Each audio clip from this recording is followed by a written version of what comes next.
안녕하십니까, 닥터덕입니다. 오늘 여러분과 함께 나눌 내용이 이제 체온에 대한 얘기를 오늘 하고 싶어요. 지난번 영상에서 제가 붕어운동 얘기할 때 족욕에 대해서 한번 강조를 했었죠. 근데 그거를 왜 해야 되는지에 대한 것들을 오늘 한번 더 공부하면 좀 더 확실하게 이해가 되실 것 같은데, 제가 주로 강의하는 스타일은 어떻게 하면 이제 원론적인 문제를 좀 더 이렇게 확 이해를 하셔서 그걸 일상생활에서 그 원론을 기준으로 해서 적용해서 좀 활용하면 좋잖아요. 근데 대부분 다 공부하실 때 보면 우리가 주입식 교육이라든지 이렇게 뭐 암기식으로만 공부하게 되면은 하나는 아는데 그 다음 거는 적용을 못 하세요. 그러니까 질문하는 거 보면은 제가 말한 기본 원리만 이해하시면은 충분하게 그게 다 이해가 되고 스스로가 판단할 수 있는데, 그걸 꼭 확인하기 위해서 질문하시는 경우를 너무 많이 보게 되거든요. 가능하면은 저랑 같이 공부하실 때 그 원론적인 문제를 좀 더 깊이 생각해 보시는 시간을 가졌으면 좋겠습니다. 잡담은 여기서 그만하고, 우리 몸에서 체온이 얼마만큼 중요한지에 대한 걸 제가 이렇게 제일 중요한 이슈부터 먼저 얘기하고, 그 다음에 제 에피소드를 좀 얘기해 드릴게요. 기본적으로 우리 체온을 기준 잡았을 때, 우리 몸에서의 기초 체온이 보통 우리 체온을 재잖아요. 그럼 36.5도, 36.7도 이렇게 나올 건데, 여기서 체온이 올라갈 때하고 떨어질 때를 기준 잡을 때, 이건 기초 체온이에요. 감염되면은 이제 우리가 감기만 걸려도 체온이 올라가죠. 그 이유는 면역을 올리는 개념도 있어요. 지금 지금 다 연관되는 건데, 우리 몸에서는 기본적인 면역 시스템을 올려주기 위해서도 체온을 올립니다. 그리고 두 번째는 바이러스를 억제하는 개념으로도 체온을 올립니다. 그래서 우리가 고온으로 넘어갈 때는 고온이 위험하니까 애들의 체온을 낮추는 거지, 미열 정도 나는 거 가지고서 해열제를 먹이고 체온을 낮춘다, 이거는 잘못된 생각이에요. 그러니까 잘 생각하셔야죠.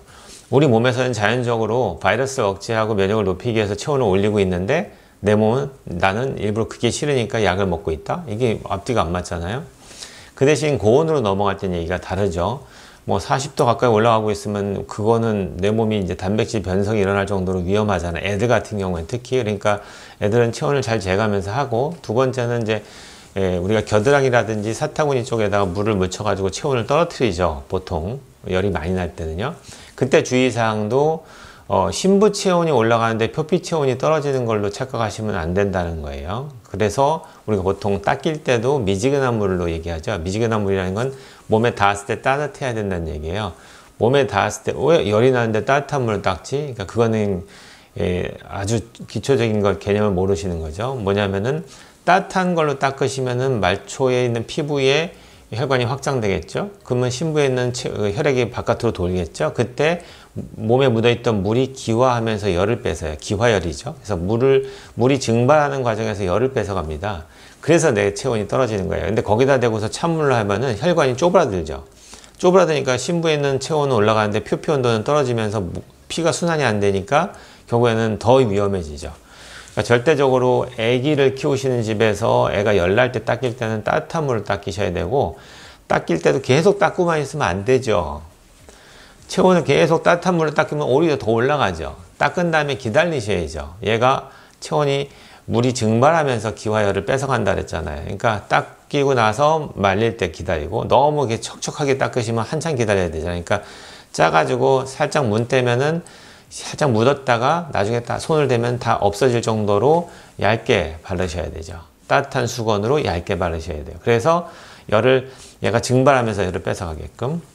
뭐 얘기하다 보니까 되게 길어질 것 같은데, 아무튼 이제 그 개념인 거예요. 그래서 지금 우리 몸에서 이제 기초 체온을 올린다는 이유를 잘 이해하셔야 돼요. 왜 우리가 감기 걸리면 열이 올라가는가? 그래서 일본에 있는 학자가 연구를 했는데, 실제 우리 몸에서 1도가 올라갈 때 우리 면역 시스템이 5배가 증가한다고 되어 있어요. 5배면 엄청난 증가 아닌가요? 500%니까. 근데 체온이 1도가 떨어지면 면역력은 30% 정도가 감소된다는 논문이 나와 있어요. 그러니까 우리 몸의 기초 체온이 떨어지게 되면 면역 시스템이 완전히 무너질 수 있어요. 그래서 될 수 있으면 우리 병으로 오신 분들이 면역이 떨어져서 오는 경우가 더 많잖아요. 물론 알러지 면역 같은 경우에 좀 다른 개념이긴 하지만 대부분의 기본적인 것들은 기초 체온 자체가 어떻게 좀 떨어지는 경우가 더 많아요. 그래서 체온을 좀 올려주고 싶은데 그렇게 하는 거고요.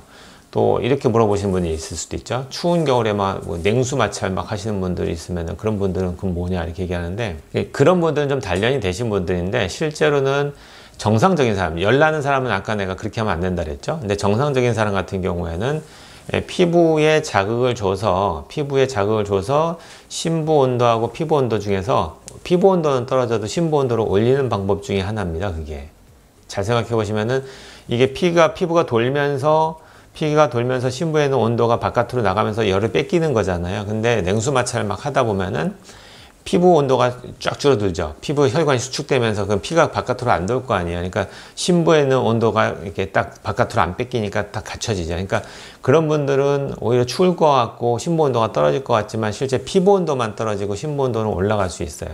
그게 단련되신 분들에 해당되는 거고요. 처음부터 하면 힘들죠. 우리 일반인들 같은 경우에는. 그러니까 그렇게 하는 이유를 잘 이해하셔야 돼요. 그렇게 했을 때 왜 건강에 더 좋다고 얘기하잖아요. 그게 그런 의미가 포함되어 있는 겁니다. 그렇게 하시고, 어떤 경우는 열 화상 카메라를 찍어봐요. 사람들을. 그러면은 체온의 변화하고 우리 몸의 혈액의 변화들이 쫙 보이고, 그게 이모셔널 체인지에 따라서 어떻게 바뀌는지를 누군가 또 연구해서 올린 게 있어요. 그래서 뭐 곳곳에 이제 일부 병원에서는 체온 측정기를 갖다 놓고서 그걸 이제 판독하기도 하죠. 무튼 그런 변화들이 생길 수 있다는 것은 자율신경계통의 어떤 펑션 때문에 변화가 올 수 있다는 개념을 좀 이해하셨으면 좋겠고요. 기본적으로 우리 몸의 코어 템퍼레처를 좀 올려주는 게 좋다. 그게 갑상선 기능하고도 연관이 좀 돼 있고요.